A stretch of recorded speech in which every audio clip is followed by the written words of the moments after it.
pong Jesus Nazareno, awit at papuri, alay namin sa'yo.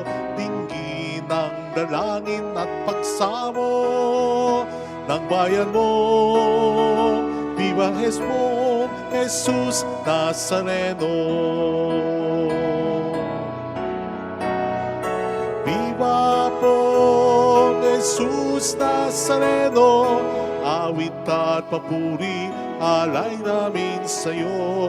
Dinggin ng dalangin at pagsamo ng bayan mo. Viva po Jesus Nazareno. Sa ngalan ng Ama at ng Anak ng Espiritu Santo, Amen. sumainyo ang Panginoon. At sumayo rin. Nasa ikasyam na araw tayo ng ating pagnunobena sa mahal na pong Nazareno. Hilingin natin lagi ang tulong niya para sa lahat ng ating mga kasalanan, pagkukulang at maging mga kahilingan. Tayo pong lahat, inaamin ko sa makapangyarihang Diyos at sa inyo mga kapatid, na lubha akong nagkasala sa isip, sa salita at sa gawa, at sa aking pagkukulang. Kaya sinasamo ko sa mahal na Birheng Maria, sa lahat ng mga anghel at mga banal, at sa inyo mga kapatid, na ako'y panalangin sa Panginoong ating Diyos. Kaawaan tayo ng mapagmahal na Diyos, patawarin sa ating mga sala, at patnubayan hanggang sa buhay na walang hanggan. Amen. Panginoon, kaawaan mo kami. Panginoon, kaawaan mo kami. Kristo, kaawaan mo kami. Kristo, kaawaan mo kami. Panginoon, kaawaan mo kami. Panginoon, kaawaan mo kami. Yumuko tayo, maaring ibulong sa Panginoon ang ating intensyon.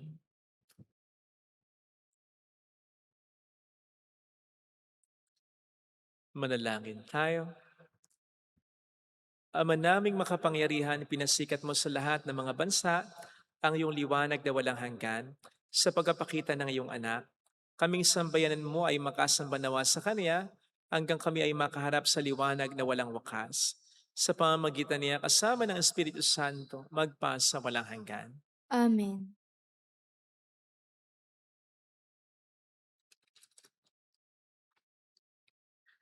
Ang salita ng Diyos mula sa unang sulat ni Apostol San Juan. Minamahal kong mga kapatid, tayo'y umiibig sapagkat ang Diyos ang unang umibig sa atin. Ang nagsasabing, iniibig ko ang Diyos at napupuot naman sa kanyang kapatid ay sinungaling. Kung yaong kapatid na kanyang nakikita ay hindi niya maibig, paano niya maiibig ang Diyos na hindi nakikita? Ito ang utos na ibinigay sa atin ni Kristo. Ang umiibig sa Diyos ay dapat ding umibig sa kanyang kapatid. Inaaring mga anak ng Diyos ang sumasampalatayang si Jesus ang Mesiyas. At sino mang umiibig sa Ama ay umiibig din sa mga anak. Ito ang palatandaang iniibig natin ang mga anak ng Diyos. Kapag iniibig natin ng Diyos at tinutupad ang kanyang mga utos, sapagkat ang tunay na umiibig sa Diyos ay yaong tumutupad sa kanyang mga utos. At hindi naman mahirap sundin ang kanyang mga utos, sapagkat napagtatagumpayan ng bawat anak ng Diyos ang sanlibutan. At nagtatagumpay tayo sa pamamagitan ng pananampalataya. Ang salita ng Diyos. Salamat sa Diyos. Poon maglilingkod sa iyo, tanang bansa nitong mundo. Poon maglilingkod sa iyo, tanang bansa nitong mundo. Turuan mo yaong haring humatol ng katuwiran. Sa taglay mong katarungan, O Diyos, siya'y bahaginan. Upang siya'y maging tapat, mamahala sa iyong bayan, at pati sa mahihirap, maging tapat siyang tunay. Poon maglilingkod sa iyo, tanang bansa nitong mundo. Inaagaw niya sila sa kamay ng mararahas. Sa kanya ang buhan nila'y mahalagang hindi hamak. Sa tuwi na siya'y naway idalangin nitong bayan. Kalingain nawa ng Diyos, pagpalain habang buhay. Poon, maglilingkod sa'yo, tanang bansa nitong mundo. Naway, yaong kanyang ngalan ay huwag nang malimutan. Manatiling laging bantog na katulad nitong araw.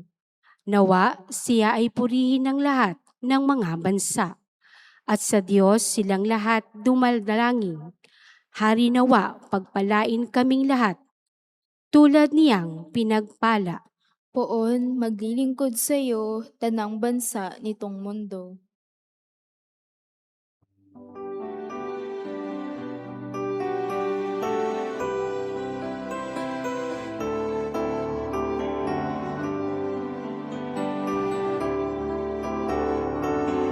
Hallelujah, hallelujah, hallelujah, hallelujah, hallelujah, hallelujah, hallelujah. Hallelujah, Hallelujah, hallelujah, hallelujah, hallelujah, hallelujah, hallelujah.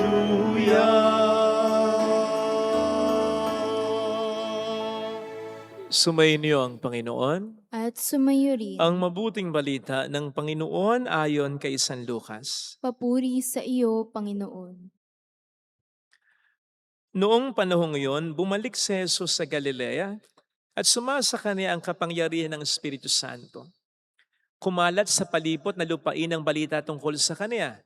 Nagturo siya sa kanilang mga sinagoga at tinakila siya ng lahat.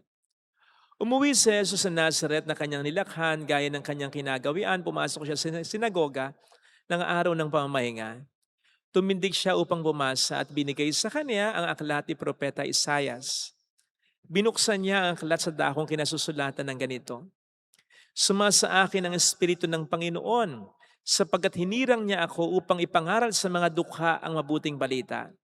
Sinugo niya ako upang ipahayag sa mga bihag na sila'y lalaya at sa mga bulag na sila'y makakakita, upang bigyang kaluwagan ng mga sinisiil at ipahayag ang pagliligtas na gagawin ng Panginoon. Binalumbon niya ang kasulatan at matapos isauli sa tagapaglingkod, siya'y naupo. Nakatitig sa kanya ang lahat ng mga nasin sinagoga at sinabi niya sa kanila, natupad ngayon ang bahaging ito ng kasulatan samantalang nakikinig kayo. Pinuri siya ng lahat at namangha sila sa kanyang napakahusay na pananalita. Mga kapatid, ang mabuting balita ng Panginoon. Pinupuri ka namin, Panginoong Jesucristo. Welcome sa Our Lady of Lasalle at Quasay Parish kung saan ayos lang pong umiyak. Samahan tayo ng mahal na ina sa pag-iyak at sa pagdarasal upang maging maayos ang lahat. Sa mga single na narito ngayon, lalo na yung mga naghihintay na talaga ng kanilang the one, kasi ayaw ng baka sila mapag-iwanan. Ano sa tingin po ninyo ang magiging reaksyon ninyo kung sa umaga makakausap kayo ng manghuhula at sasabihin ng manghuhula sa inyo, mamayang hapon, makapupulat ka ng pera. At mamayang gabi, darating ang the one. Darating ang lalaki o babae sa iyong buhay. Ano sa palagay niyo maging reaksyon ninyo? Of course, ma-excite siguro kayo pero hindi kayo ganong maniniwala, di ba? Manghuhula. Pero papaano kapag dumating yung hapon, nakapulot nga kayo ng pera? Iba na yon. Iba na yon. Mag-expect na kayo kahit papaano na matutupad yung pangalawang propesiya o hula. Sorry. Hula. Bakit? Sapagkat yung unang bahagi ay natupad na. Nakapulot na kayo ng pera. Kamakailan lamang may namatay na politiko. Of course, we are sorry for that. Nakikiramay tayo. Dahil nga lamang, naging buzz ito sa internet. Hindi na natin tatawagin o sasabihin yung pangalan ng politiko. Pero naging buzz ito sa internet in such a way na na-excite Ang maraming netizen sa naging wish ni Cara David, 'di ba? Ang wish ni Cara David ay 'yun, mamatay na raw ang mga buhaya. Na-excite ang ilang mga netizen kasi, natutupad na. So mas may matutupad pa. Kasi iniisip nila may natupad na sa wish ni Miss Cara. In fact, may mga netizen na tumatawag kay Cara David na Santa Cara, na para bang santo na kilabot sa pagdarasal di umano na kunin na ng Diyos sa mga bayang politiko. Until itong nagdaang araw, medyo nabalam yung excitement ng mga netizen sa wish ni Miss Cara. Kasi may natagpo ang patay na buhaya, totoong buhaya, sa karagatan ng Tawi-Tawi. And sabi ng ibang mga netizen, Miss Cara, pakilinaw yung wish mo. Kasi baka may madamay pang buhayang talaga.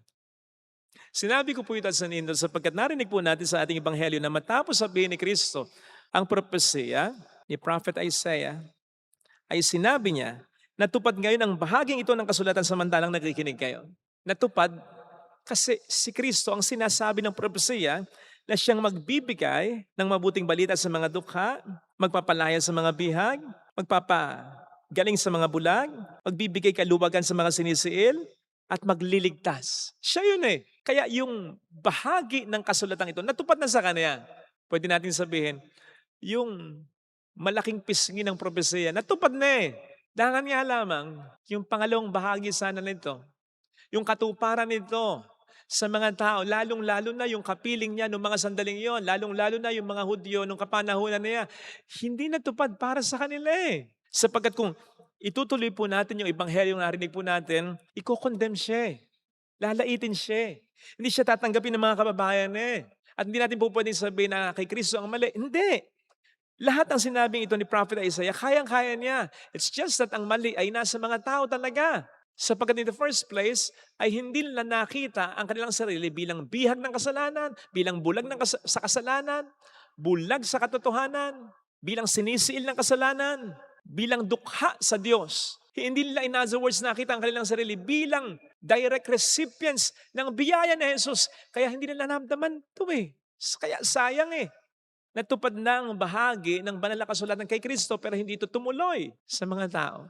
You see, brothers and sisters, maliwanag na ino-offer ng Panginoon sa atin ang sarili niya. God makes Himself available to each and every one of us, to all of us. Pero hindi niya pagsisiksikan ang sarili niya. Natatandaan niyo naman po siguro yung ebanghelyo noong nakaraang linggo tungkol sa Epifania. Pinanganak si Jesus. Ang propesya ay nandiyan dyan, available, lalong-lalo na sa mga Hudyo. At si Jesus ay para talaga sa lahat ng tao. Nagpakita siya sa mga Hudyo, nagpakita siya sa mga mago na hindi mga Hudyo. Pero kung bakit yung maraming mga Hudyo hindi nakakita sa Kanya, and therefore hindi nakaranas ng kaligtasan hatid niya, hindi nag-effort upang hanapin siya. At sa mas malalim na pagninilay, hindi nag-effort upang paniwalaan siya. O hindi nga, ba't ang layo nga daw ng Jerusalem? Sa Bethlehem, kung saan isinilang si Jesus ay mga 15 kilometers lang. Pero hindi nila pinuntahan upang hanapin. Although sinabi naman, Herod was greatly troubled and all Jerusalem with him because they heard of the newborn king. Sa makatwid, hindi sila interesado sa grasyang hatid ni Kristo. Kaya hindi rin sila nakinabang sa grasyang ito. No wonder ang pinakauna sa Beatitudes, sa lahat ng mga blessings sa sinabi dito ay, blessed are the poor in spirit. Yung dukha sa spirito. Yung dukha in a sense na nagkikrave for God. Sapagkat kung paano ang dukha sa inumin, pag nakakita ng tubig, sisibasib ng tubig. Kung paano ang dukha sa pagkain, pag nakakita ng pagkain, makikipag-unahan, makikipagtulakan, makikipaghilahan, makikipag-away para lamang makakain. Ganun ang dukha sa spirito. Sapagkat ang dukha sa Espiritu, ang makapupuno lamang sa kadukhaan ng Espiritong yan, ay ang Panginoon lamang. Kaya ang dukha sa Espiritu ay mapalad sa lahat ng mga biyaya dahil gagawin niya ang lahat upang satisfy ang kanyang heart. Sapagkat alam ng taong dukha sa Espiritu na tanging ang Diyos lamang ang makasasatisfy sa kanya. Mamaya lang po ay magbe-bless kami mga pare ng Jollibee store dyan sa tabi. Alam po ninyo yung nag-franchise ng store na yan, isang pamilyang makadiyos talaga. Tuwing magbubukas sila ng Jollibee branch, magpapamisa yung mga yan, magpapabless yung mga yan. Kahit anniversary, ng store, may store blessing uli. Because blessing is thanksgiving. Kaya tayo nagpapablessing, nagpapasalamat tayo sa Panginoon. Yun, they see to it that way ang nangyayari every anniversary ng kanilang mga tindahan. Nagpapasalamat sila. To think na mayaman ang pamilyang ito, stable na sila kahit papaano. Pero ang maganda, kahit mayaman sila, they continuously recognize na wala silang magagawa kung hindi sila tutulungan ng Diyos talaga. Yun. Yun ang makikita mong disposisyon ng kanilang pamilya. May takot sa Diyos talaga. May pananampalataya sa Diyos talaga. And more than sa yaman nila, sa Diyos talaga sila umaasa. No wonder mas pinagpapala sila. Mga kapatid, tandaan po natin na kailangan natin ng Diyos. Kung papaanong ang isda ay kailangan ng tubig at kung papaanong ang puno ay kinakailangan ng lupa, kailangan natin ng Diyos.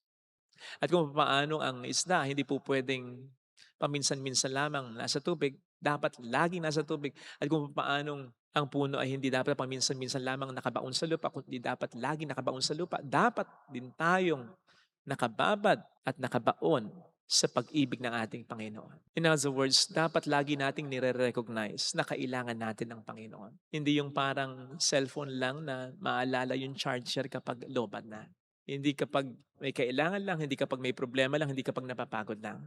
Dapat lagi nasa consciousness natin, kailangan natin ng Panginoon. Dapat lagi tayo nagdarasal, dapat lagi tayo nagsisimba, dapat lagi tayo gumagawa ng mabuti, umiiwas sa masama. Dapat lagi tayo nabubuhay in His Spirit. Hindi pwede nyo sabihin na okay naman tayo, okay naman kayo, kahit di kayo madalas magsimba, kahit di kayo madalas magdasal, kahit madalas hindi nyo na alala ang Panginoon. Okay naman ang kabuhayan ninyo, okay naman ang karir ninyo, okay naman ang kalusugan ninyo. Okay? Pero hindi ibig sabihin na hindi natin kailangan ng Panginoon. Kung papaanong again ang isda ay pupwedeng mabuhay pa rin nang wala sa tubig, kung papaanong ang puno ay pupwedeng mabuhay pa rin nang wala sa lupa, pero sandali lang. Ganun din ang buhay ng tao. Kung malakas lang man lang tayo, o kung malakas lang tayo physically, pero malnourished tayo and dead tayo spiritually, it's just a matter of time para maramdaman natin ang Diyos ay talagang kailangan natin. Balik tayo dun sa nag-franchise ng Jollibee niya sa tabi. Alam po ninyo, at one point sa buhay nila, namatayan sila ng dalawang mahalagang bahagi ng kanilang pamilya. Yung matandang nagmamay-ari ng franchise, namatayan ng asawa, namatayan ng anak. Pagitan lang, wala pa yata isang buwan. So yung mga anak, nung nag-franchise, namatayan ng ama, namatayan ng kapatid. Kaisa isang kapatid na lalaki. Sa punto de vista ng matandang babae, kaisa isang anak na lalaki. Wala pa yata isang buwan. Yes, nung panahon ng COVID, namatay. Pero never mo silang narinig na nagreklamo, never mo silang nabalitaan, hindi na tumulong sa simbahan, hindi na naging aktibo sa simbahan. Kasi all the while, they were very active All the while, before those deaths. Pero kahit na nangyayari, yung magkasunod lamang, wala pang isang buwan na mga kamatayan ngayon, patuloy pa rin sila sa pagtulong ng simbahan. Patuloy pa rin sila sa paglilingkod. Patuloy pa rin sila. Mas dinamihan pa nila ang kanilang pagtulong. Mas dinamihan pa nila ang kanilang paglilingkod. Mas dinamihan pa nila ang kanilang pagtulong. Bakit? Sapagkat they will always recognize their need of God. Tamang may kaya sila, pero hindi sila umaasa sa kanilang pera. Umaasa sila sa Diyos talaga. Sapagkat sabi ko nga kahapon, di ba, ay tayo na ang pinakamayamang tao sa buong mundo. Malalagay tayo sa sitwasyon na walang magagawa ang pera natin. And when that happens, we will all realize, kailangan talaga natin ang Diyos sa buhay natin. Ito sana mga kapatid ang ating pagdasal, sapagkat while the Lord would not force Himself on us, the moment we recognize our need of Him, then His love comes rushing into our life to bless us, to protect us. Yun sana ang hilingin nating biyaya sa banal na pagdiriwang na ito. Yung maramdaman natin lagi ng Diyos ay kailangan natin. Amen. Lagay natin ang ating kanang kamay sa tapat ng ating puso.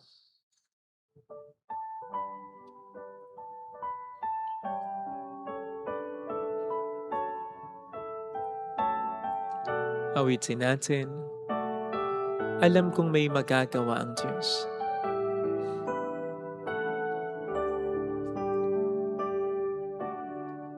Alam kong may magagawa ang Diyos.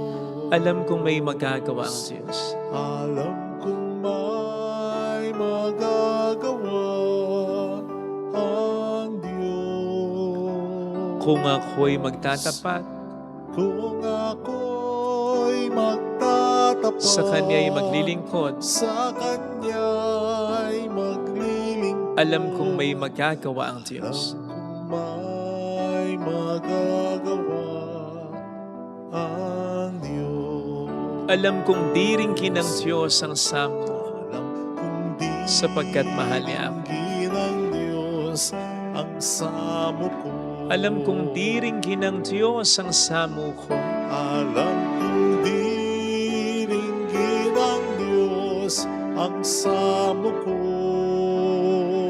Kung ako'y magtatapat, Kung ako'y magtatapat sa Kanya'y maglilingkod, sa Kanya'y maglilingkod, alam kong diringkin ng Diyos ang samo ko. diringgin ng Diyos Pumikit tayo. ang samo ko. Panginoon, tulungan mo po ako na makaramdam lagi ng pangangailangan sa iyo. Ako na madalas ay nasisilaw ng mga material na bagay, ng mga prioridad na material. Akong madalas na ang iniisip ay ang pangangailangan ng aking katawan. Ako na madalas na na-occupy ang isip at puso ng mga alalahanin ng mundong ito. Pasensya na, patawad Panginoon. Tulungan mo po ako na mula ngayon, maramdaman ang pangangailangan ko sa iyo. Hallelujah! Hallelujah! Hallelujah! Salamatan siya. Siya ay muling babalik sa atin. Hindi niya tayo iiwan. Hindi niya tayo pababayaan. Paniwalaan po natin yan. Hallelujah! Purihin ang Diyos. Hallelujah! Sa takdang panahon, babalik ang Panginoon upang tayo ay tapat siya sa kaniyang mga pangako sa atin. Sabihin mo sa sarili mo, mayroong magandang mangyayari sa iyo. Yan ang mensahe ng mahal na buong Nazareno. Makita natin ang ating sarili sa Kanya na habang nagbubuhat ng ating mga sariling krus, nandun ang pangangailangan sa Diyos. Nandun ang pananampalataya sa Diyos. Nandun ang pagnanais sa Diyos. Hallelujah! Mayroong magandang mangyayari. Seek ye first the kingdom of God and everything will be given you. Kung lalapit kay Jesus, kailangan natin ang Diyos. Papuri sa Ama at sa Anak at sa Espiritu Santo. Kapara ng sa nauna ngayon, magpakailanman, magpasawalang hanggan. Amen. Pag-aalay.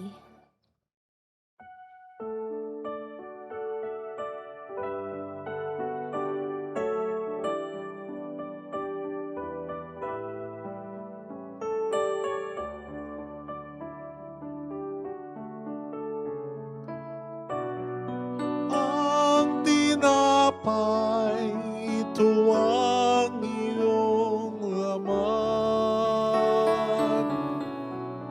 At ang alak, ito ang iyong dugo. Laman mo'y niyain upang lahat ay buhayin.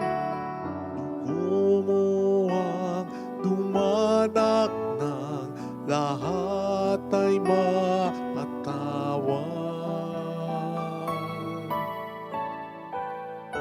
Aming alay sa'yo, Panginoon, ang tinapay at alak na iyong kaloob upang gunitain ang iyong buhay na inialay nang tayo'y magdiwang bilang isang santo. bayanan. Manalangin tayo, pang ating handog ay maging kalugod-lugod sa Diyos Amang makapangyarihan. Tanggapin nawa ng Panginoon itong paghahain sa iyong mga kamay, sa kapurihan niya at karangalan sa ating kapakinabangan at sa buong sambayanan niyang banal. Ama naming lumikha, tanggapin mo po ang mga alay upang maganap ang pagkapalitan ng iyong kalobat ng aming handog sa aming paghahain na yuring ibinigay para kami maging marapat na iyong paunlakan sa pamamagitan ni Heso Kristo.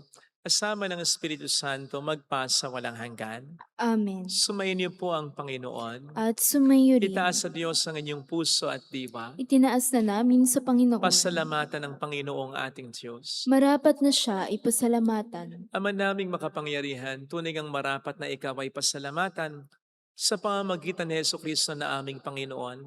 Dating lingid sa amin naging hayag na kapiling, dating kapiling mo ay ngayon naging kapwa namin. Sa amin ay nakikisama siyang mabuti upang sa piling mo ay maitampok niya kami. Ang sangkatauhang nawalay sa iyo noon ay kanyang ipinipisang muli sa iyo ngayon upang ang napinsala noong sanlibutan ay magkaroon ng bagong kayusan. Kaya kaisa ng mga anghel na nagsisiawit ng papuri sa iyo ng walang humpay sa kalangitan, kami nagbubunyi sa iyong kadakilaan. Santo, Santo, Santo, Panginoong Diyos sa mga hukbo, napupuno ang langit at lupa ng kadakilaan mo. O sana sa kaitaasan, pinagpalaan na paririto sa ngalan ng Panginoon, o sana sa kaitaasan. Ama naming banal, ikaw po ang bukhal ng tanang kabanalan. Kaya't sa pamamagitan ng iyong Espiritu gawin mong banal ang mga kaloob na ito upang para sa amin ay maging katawan at dugo ng aming Panginoong Heso Kristo. Bago niya pinagtiis ang kusang loob na maging handog, kinawakan niya ang tinapay, pinasalamatan kaniya, pinaghati-hati niya iyon. Niabot sa kaniyang mga alagad at sinabi, "Tanggapin ninyong lahat ito at kanin. Ito ang aking katawan na ihahandog para sa inyo."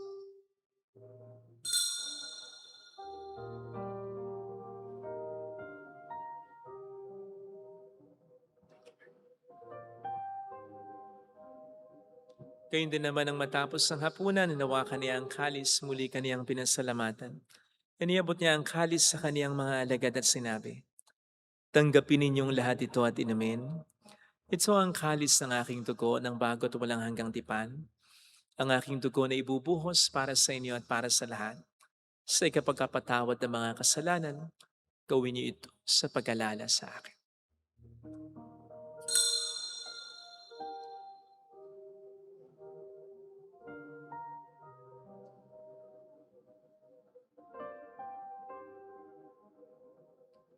Ang misteryo ng ating pananampalataya. Si Kristo'y namatay, si Kristo'y nabuhay, si Kristo'y babalik sa wakas ng panahon. Ama, ginagawa namin ngayon ang pag-alaala sa pagkamatay at muling pagkabuhay ng iyong anak. Kaya inialay namin sa iyong tinapay ng buhay at ang kalis ng kaligtasan. Kami nagpapasalamat dahil kami yung minarapat at tumayo sa harap mo para maglingkod sa iyo. Sinasamo namin kami na magsasalo sa katawan at dugo ni Kristo ay mabuklod sa pagkakaisa sa pamamagitan ng Espiritu Santo. Amalingapin mo ang iyong simbahang laganap sa buong daigdig. Puspusin mo kami sa pag-ibig. Kaisa ni Leo na aming Papa, ni Dennis na aming Obispo at ang Tanang Kaparian. Alalahanin mo mga kapatid naming nahimlay nang may pag-asang sila'y muling mabubuhay, lalo na pong aming mga pagdarasal. Saglit nating ipagdasal ang ating mga kakilalang yumao.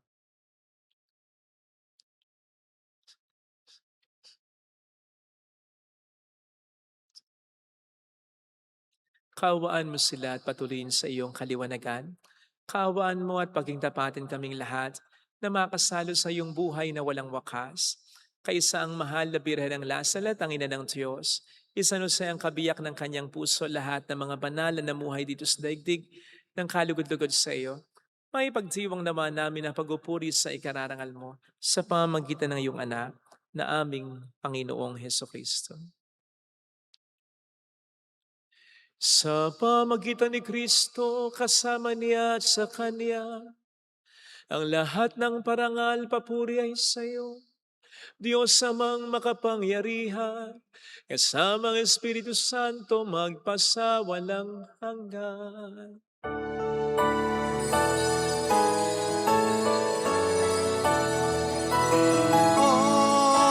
Amen. Amen. Amen.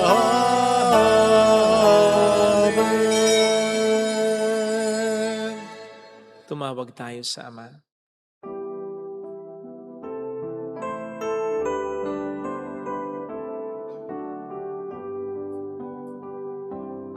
Ama namin, sumasalangit ka, sambahin ang ngalan mo, mapasa amin ang kaharian mo, sundin ang loob mo, dito sa lupa para nang sa langit. Bigyan mo kami ngayon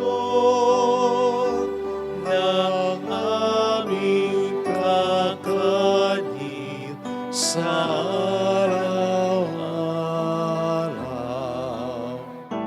At patawarin mo kami sa aming mga sala, para na pagpapatawad namin sa nagkakasala sa amin.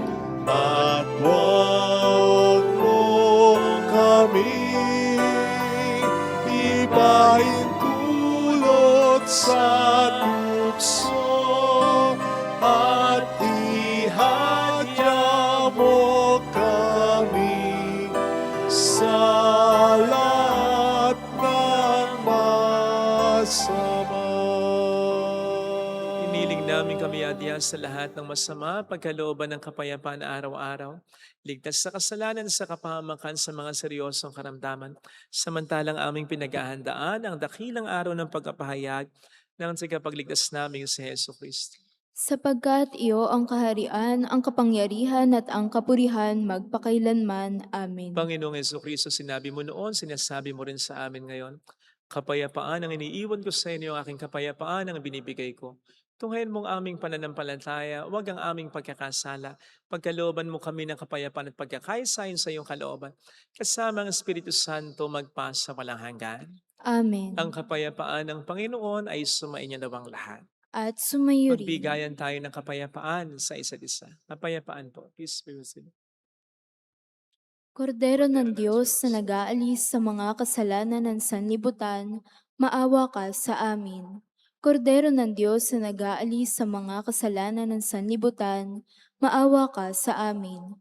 Kordero ng Diyos na nag-aalis sa mga kasalanan ng sanlibutan, ipagkaloob mo sa amin ang kapayapaan. Narito sa harap natin ng Panginoon ang ating buhay at kaligtasan. Mapalad tayong inaanayahan.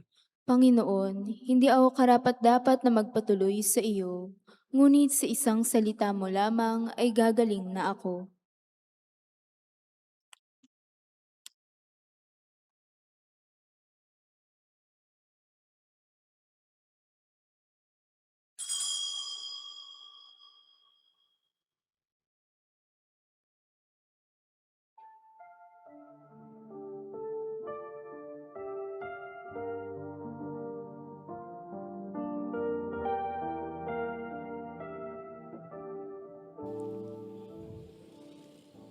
Panalangin para sa espiritual na pakikinabang.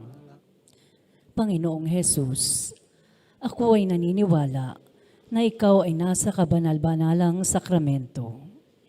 Iniibig kita ng higit sa lahat at ninanasa kong tanggapin ka sa aking kaluluwa. Sapagkat sa mga sandaling ito, hindi kita matatanggap sa sakramento. Tumuloy ka sa espiritu sa aking puso. Niyayakap kita na para bang naririto ka na. Inaalay ko ng buong buo ang aking sarili sa iyo. Huwag mong hayaang mawalay ako sa iyo. Amen.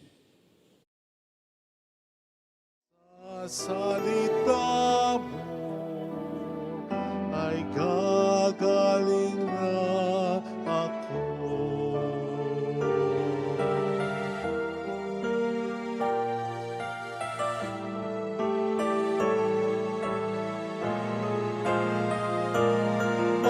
Mapapala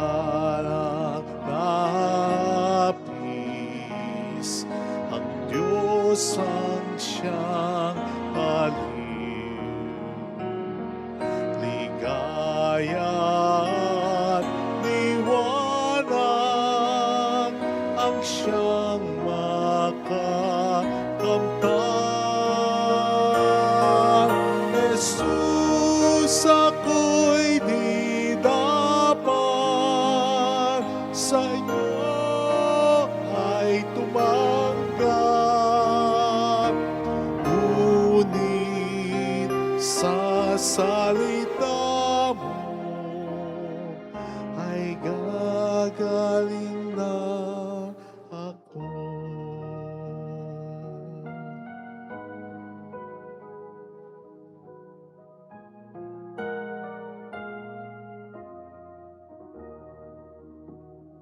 Manalangin tayo. Ama naming mapagmahal, kaming iyong pinapagsalos sa banal na pakikinabang ay patatagin mong ganap sa aming pamumuhay araw-araw. Sa pamagitan ni Jesucristo kasama ng Espiritu Santo magpa sa walang hanggan. Amen. Holy God, Holy Mighty One, Holy Immortal One. Have mercy on us and on the whole world. Holy God, Holy Mighty One, Holy Immortal One. Have mercy on us and on the whole world. Holy God, Holy Mighty One, Holy Immortal One. Have mercy on us and on the whole world. Jesus, King of Mercy, We trust in you. alalahanin. Alalahanin, o mahal na Birhen ng Lasalet, ina ng pag-asa, ikaw ang nagpaalala sa aming magbalik loob sa Ama. Ito ang nagpapatunay na ang kagandahan loob mo'y nananatiling busilak. Sa pag-aaruga mo sa amin, tungkulin mo'y tinupad. Sa paanan ni Kristo, itinuri mo kaming mga tunay mong anak. Kaya ninais mong ni isa'y huwag mapahamak. Maging sa iyong walang tigil na pananalangin, pati luhay pumatak. Huwag namang mawala ng saysay ang iyong paghihirap.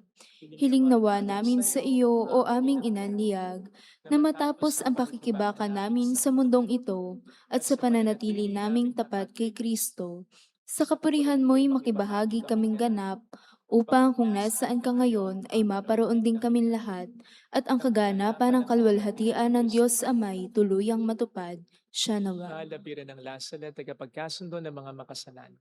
Ipanalangin mong walang patid kami mga dumudulog sa iyo. Maraming salamat po sa inyong pakikisa at sa mga tulong na binibigay ninyo na nagiging dahilan para makatulong din naman po tayo sa iba. Salamat po sa pagtitiwala ninyo. Salamat po sa pagmamahal ay pinapakita po ninyo. Thank you. Sumayin niyo ang Panginoon. At sumayo rin. Pagpalain kayo kasama ang ating pamilya na mapagmahal na Diyos, ng Ama at ng Anak, ng Espiritu Santo. Amen. Pumayo tayo sa kapayapaan ni Kristo. Salamat sa Diyos.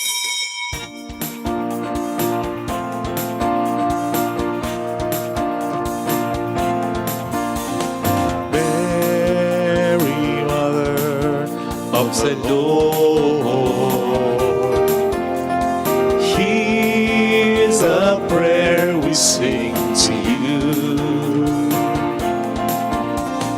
Let your tears sweep in our minds and hearts as once they fell at Nazareth. Tell your people how to live again. Tell your people how to sing again. Tell your people how to dance again. Tell your people how to pray again. Mary, Mother of the Lord, here's a prayer we sing to you. Let your tears deep in our minds and hearts. As once they fell, at last I lay